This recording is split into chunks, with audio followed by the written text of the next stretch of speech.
How's it going, everybody? This is William from Perma Pastures Farm. It's about 6 o'clock at the SOE compound, aka Candyland, and John is over there putting up his horse that he calls a dog.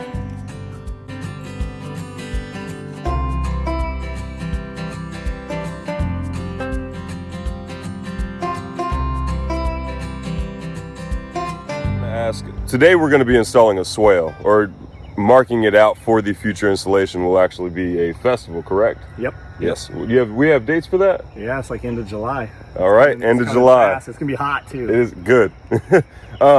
So the first thing I'm asking, he brought up that he has a leach field out here, and the first thing I'm asking is, where are those lines? How far do they extend? And how deep do they go? How deep are they? So I want to say they're probably 30 inches deep. Okay. I'll have to ask Cody. I don't remember when we cut them, but they were pretty, deep. All of our water lines are 30 inches. And that septic runs from these, basically about these tiny houses. And there's 3 rows that come out, and then they kind of connect at the ends, and they come every bit to the pond. Okay. Now these ones over here, this was a nightclub. It was a bar and grill, and they had a lot of capacity in here. So I don't really know where these, well, we kind of know because we dug up several of them when we trenched the lines in. Okay. We cut a bunch of the leach field lines and then kind of repaired them. Okay. So we know that they run, see where that lush green grass is right there? Right. We know their leach fields run at least that far. Okay. So there's 4 of them, there's 5 of them, 5, 6, yeah, there's 6 total now. There's 5 across the back of the building. So we're always kind of wet and swampy back here a little bit. And when the septic runs correctly, at the end of that leach field, it should be pretty clean water. Yeah, it should be pretty filtered through and everything like that. Yeah, but we're not on any sewer here. Okay.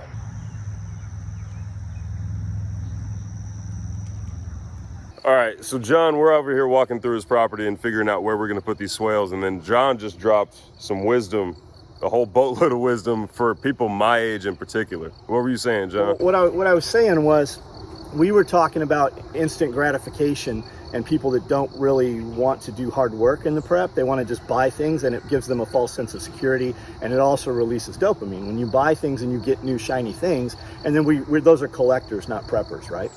So I was saying that if I could go back and talk to myself as 25-year-old self, or if I could get a group of 25, 20-year-old kids, what I would tell them is, you're chasing these things. You want the Corvette, but you downplayed, rather than waiting and making the money to get the Corvette, you settle for the Camaro, but you don't have the money for the Camaro. So already you've mentally prepared yourself for the Camaro, and now you buy some piece of junk car.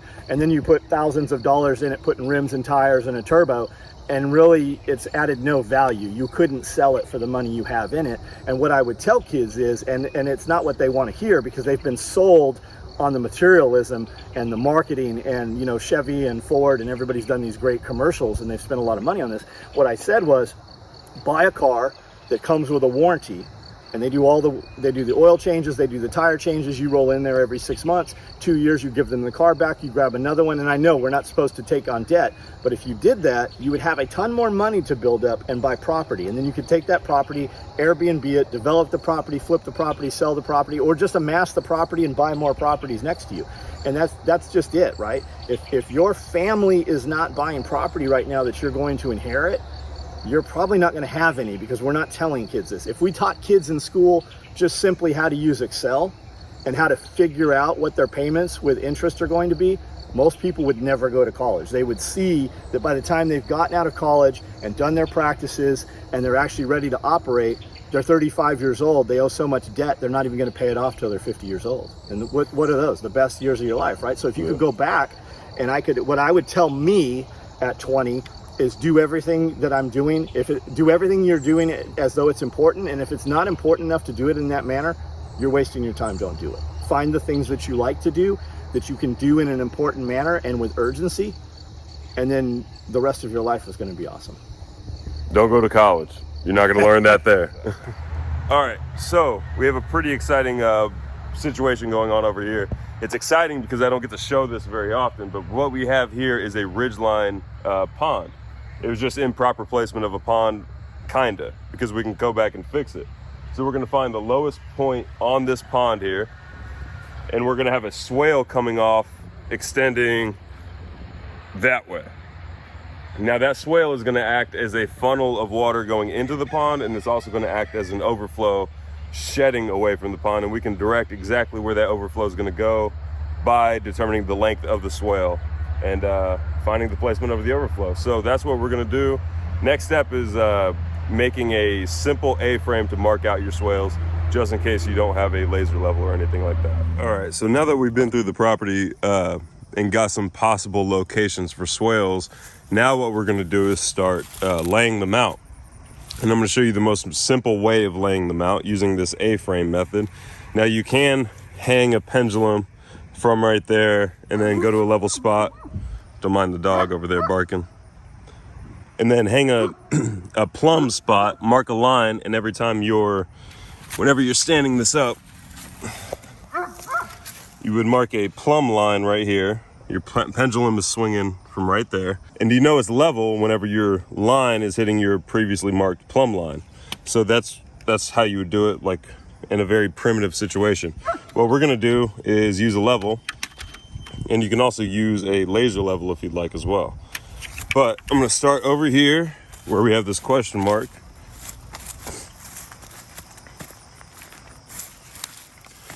And I'm gonna start in this rough location. I'm gonna mark out a few different swales and see which fits this area the best. See which option we wanna go with. Well, I'm gonna go ahead and put the camera down. I'm gonna mark these out, and then I'll get some aerial footage from above. I'll try to show you one quick example real quick, but I forgot the tripod at home. So we're gonna see how this goes. This is gonna be what I'm basing it off of, basing the level off of. So I'm gonna adjust this side until this bubble is level. So this right now, my right side is a little too high. So I'm gonna find a spot lower in elevation and try that and see if I'm getting any closer or not. So I'm a little bit closer. That's higher.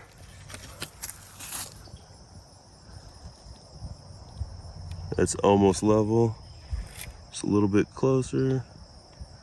Bam, that's level right there. So now I'm gonna put an orange mark right there, or you could use a flag, and I'm gonna put an orange mark right there. And then the next rotation, I'm going to pivot on that side and work my way over. So you can make these as big as you want. This one is about 5 feet between that leg and that leg. So we'll go ahead and mark it out, and then I'll get some aerial footage. All right, so up here we have a ridgeline dam. Now you can do ridgeline dams, it's just the issue with ridgeline dams is that the water is always shedding away from the dam. So the way you fix that is having swales come off as fingers. Sorry about the noise, there's a road just right over there. But you can have swales come off as fingers and funnel water into your ridgeline dam. Now this one is going to travel from over here all the way across this pasture. So all of this water is going to be funneled into that pond. Now the overflow can either be funneled into another swale system, it could be funneled into that pond right over there, right there, or it could be funneled into these swales over here. But that pond is going to be adjusted, the dam wall is going to be adjusted, there's going to be a lot of work done on that pond. So I don't want to dig any swales over here for now. So we'll just decide on the place for the overflow, and it'll just be temporary. All right, so every orange dot you see is a dot that I marked out with that A-frame level.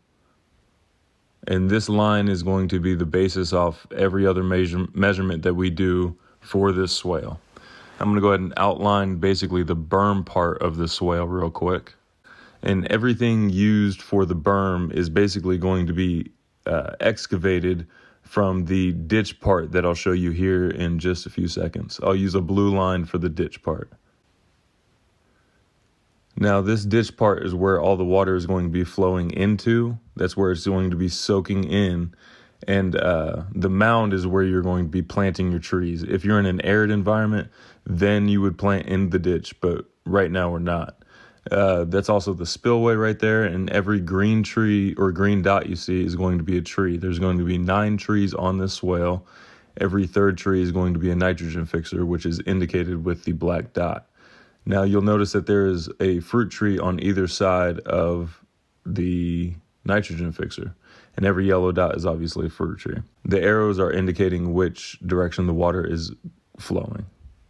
All right, y'all, so that's how I go about laying out swales. So in the future, we're going to be having, I think it's going to be the end of July, we're going to be having a swale class. So you will learn step by step with us how to lay out a swale, how to dig out a swale, and then also our thought process behind planting a swale. We can't plant them at the end of July because that's not a good time to plant trees.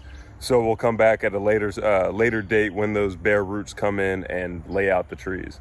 On this swale, we'll be putting in 9 trees. That swale over here will also be putting out 9 trees. And then that ridgeline swale up at the top, we'll be putting in 18 trees. Now, a third of the total trees are going to be nitrogen fixers because we're going to be following that NAP pattern. So that's nitrogen, apple, pear, nitrogen, apple, pear. The apple and pear can be any kind of fruit production tree, but the nitrogen fixer is there to fertilize your other 2 trees. When you come out to the class, you'll actually see how best to organize that NAP pattern on your swale. We look forward to seeing everybody out there. We hope this video is helpful, and we hope that class is going to be helpful as well. Stay tuned for more details, and until next time, we'll see you.